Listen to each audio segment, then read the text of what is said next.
It's the morning after election night. Congratulations to Governor DeSantis on his re-election. With governor and Senate settled, places in Congress up for vote. It's clear that we are going to take the House back. With a big effect on the balance of power. And Florida bracing for a big storm. This incoming storm is a direct threat to both property and life. We'll have the latest on Nicole. These stories and more coming up on Newsbreak. Hello, South Florida. I'm Samantha Gutierrez. And I'm Julian Davis. Today's Wednesday, November 9th, 2022. Live from the South Florida Media Network's Biscayne-based studios in North Miami, this is SFMN Newsbreak.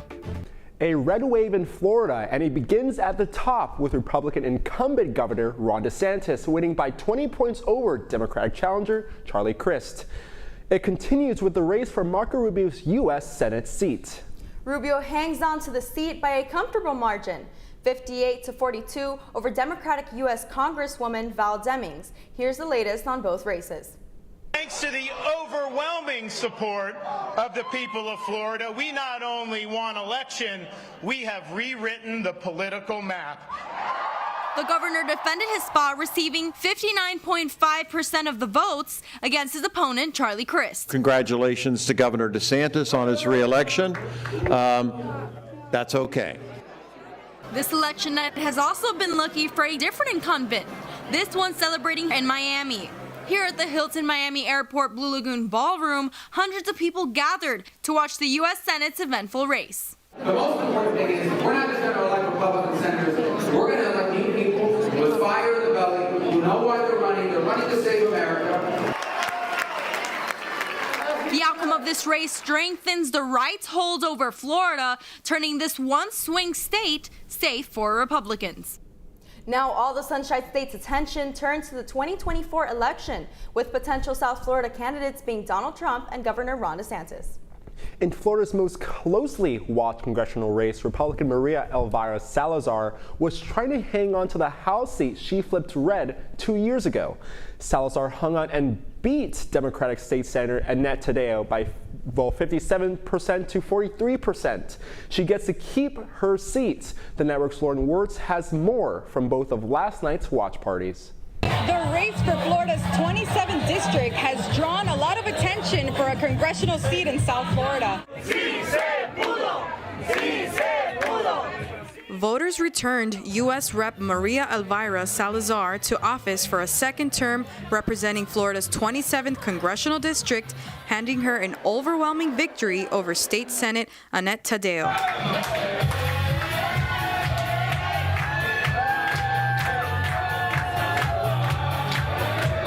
I refuse to give up. This was one battle. This wasn't a war. District 27 is known as the most Hispanic district, covering parts of Miami, Miami Beach, Palmetto Bay, Pinecrest, and Kendall. This election proves what Ronald Reagan famously said, the Latinos are Republicans, they just don't know it. Until tonight. One of Salazar's campaigners explains what so many people like her support Salazar. I support her because she's a great leader. She works for us. She's planning to reduce taxes. A lot of people I talked to at the polls said that they wanted to preserve America the way it's always been, and I think that's the main reason she won. On the other hand, former Democratic Representative Donna Shalala blames Taddeo's loss on the lack of turnout from Democrats. We needed to turn out Democrats and independents, and we weren't able to do that, and so the Republicans will hold the district for 2 years. But only 2 years. We're going to come back swinging. In Little Havana for South Florida Media Network, I'm Lauren Wirtz. A closely watched Miami-Dade commissioner race between two Haitian Americans. Marlene Bastien won against two-term North Miami Mayor Philippe Bien-Aimé to succeed the longtime Miami-Dade Commissioner Jean Monestein. Marlene is known for her decades of community service and government advocacy. District 2's new commissioner, Bastien, had 59% of the voter cast compared to the 41% for Bien-Aimé. Funding for Miami-Dade schools was approved in yesterday's election. Meanwhile, in Broward County, Alan Zeman leads a school board race as his opponent, Donna Korn, is struggling to maintain her seat in the school board. Korn was one of the 4 removed by Governor Ron DeSantis. Prior to that, she had served 3 terms on the board and tried appealing to voters to let her come back. However, it's projected that Zeman will take her seat. We also have results this morning in a tight Senate race in Pennsylvania that was national interest. The one going blue, Lieutenant Governor John Fetterman defeated Sergeant and former talk show host Mehmet Oz. Pennsylvania voters going for a Fetterman 50 to 48. He is now that state's senator-elect. Another big national race was too close to call at the end of the night. Democratic Senator Raphael Warnock is tied 49-49 with Republican challenger and former NFL running back Herschel Walker. Those votes are still being counted, but if neither gets to 50%, it will trigger a runoff election on December 6th. Reporter Nicole Castaneda from our DC Bureau has more this morning on the fight to determine the balance of power. Polls are beginning to close right now in different states, and the nation's capital is pretty calm while we wait for the results of which party will gain congressional control for the next 2 years. The battle for control of Congress is coming down to just a handful of critical races. Democrats have had enough victories across the country to lower the red wave Republicans were pursuing. However, several races still too close to call. Both parties are now keeping their hopes up of winning narrow majorities in both chambers. A key win for Democrats. We held the line. I never expected that we were going to turn these red counties blue, but we did what we needed to do, and we had that conversation across every one of those counties. And tonight, that's why I'll be the next U.S. Senator from Pennsylvania. As Lieutenant Governor John Fetterman defeated Trump-endorsed Dr. Mehmet Oz to flip the formerly Republican-held Senate seat, giving Democrats a much-needed opportunity to maintain control of upper chamber. This being the most expensive race in the country, and a race so tight was one where all eyes were put on. The GOP also fell short in Senate races in New Hampshire and Colorado, but taking key victories in Florida, North Carolina, and Ohio, where Republican J.D. Vance defeated Democratic Senate candidate Tim Ryan. I will never forget where I came from, and I will never forget the great people of Ohio. Thank you for this honor to serve you. I'll fight for you every day. With victories in Florida, Republican Congresswoman Maria Salazar, Marco Rubio as Republican Senator, and Ron DeSantis as Republican Governor, this is the party that now holds power in this state. Control of House, too, remains uncertain. Republicans who expected to benefit from high inflation and historical trends have not seen all of their anticipated victories materialize. Tight races in Arizona, Nevada, Wisconsin, and Georgia could take days, if not weeks, to be decided, leaving the balance of power in Washington up in the air. From Washington, D.C., reporting for the South Florida Media Network, Nicole Castaneda. This morning, Florida residents braced themselves yet again as a tropical storm Nicole continues to gain strength. Palm Beach and Volusia counties have issued a mandatory evacuation today. It is likely that the tropical storm Nicole will make landfall tonight as a Category 1 hurricane. This comes just 6 weeks after Hurricane Ian tore through the state. We've lived in this house and in this neighborhood for 30 years, and we've been through quite a few hurricanes here. We've never seen anything like what Ian did. Hurricane Nicole is expected to hit the Melbourne area tonight. An election watch party at FIU in DC. That's still ahead, and so is this story. Like that the trend is that we are coming together to watch, our political landscape evolve, shift, and change. FIU in DC was the place to be in the nation's capital to watch election results come in. Newsbreak will be back in 2 minutes.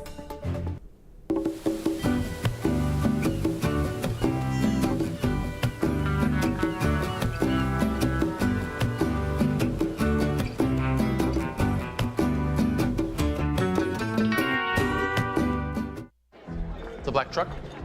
Hey, Christina from accounting. Yeah, hi. Hey, I used to date a girl named Christina. Oh, really? Yeah, and then she dumped me for my best friend. You want to see some photos of them that I took? I don't. I thought we talked about this, buddy. Buzzed and overshared again? Yeah. Yeah. I'm gonna call a car. That's a smart idea. So yeah, I know, that's why I did it. Hey, you're gonna get back to the top of the mountain. Does that mean I'm gonna get back with Christina? No. Oh. No.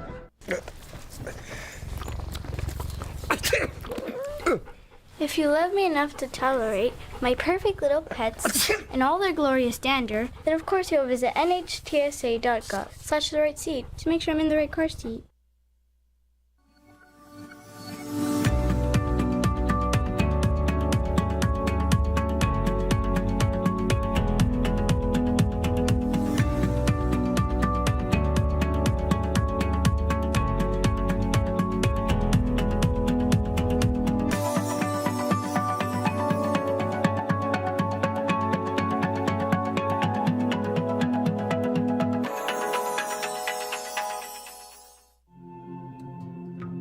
When I was growing up, my mom was extremely tidy. We were trained to put things back where we got them from.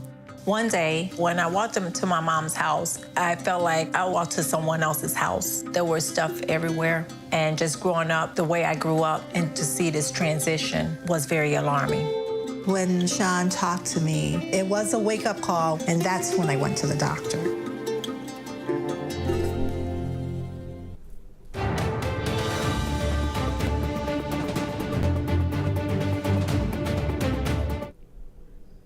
Watch Party, an election night gathering at FIU in D.C.